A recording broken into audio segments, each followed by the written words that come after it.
Conspiracy theorist? Who? Me? Well, don't be so kind. You know, when you say that, it only confirms to me that I have been using my mind to look critically at the times and then do a little rewind all throughout history. Conspiracy? Yes, but it's not a theory. You see, the powers that be and the media, they coined the term conspiracy theorist to keep you and me the leariest of anyone who would dare shatter the illusion and expose the collusion and attempt to speak nuggets of truth into this confusion.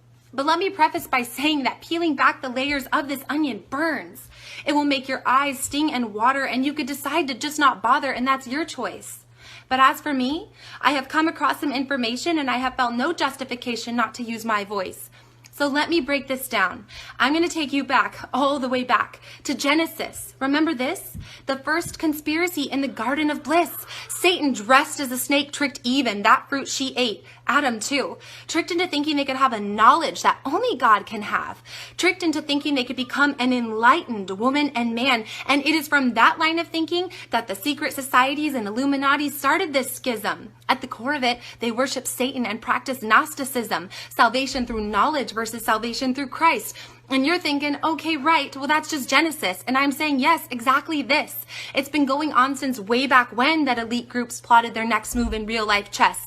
And we're somewhere in the middle and we know how this ends. But while we're there, we have to deal with this mess. I digress. Have you heard of Kabbalah? That practice isn't gone, just ask Madonna. Then born of French knights came the Knights Templar, protecting the pilgrims traveling to the Crusades from afar. You would know them by their red cross and shield, and so much power did they yield.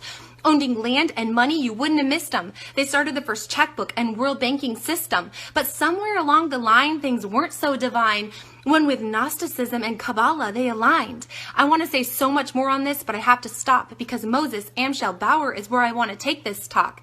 He put a red shield at the top of his coin shop. Red shield. Think Rothschild.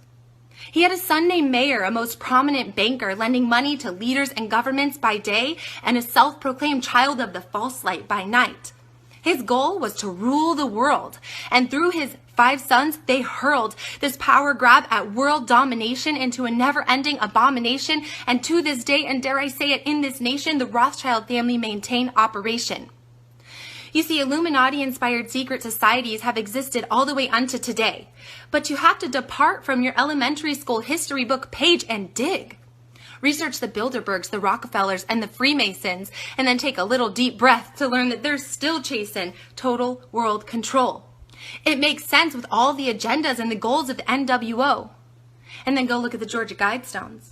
500 million is the cap on population. So tell me, how are they going to achieve this compilation of plots and plans to maintain total world effect?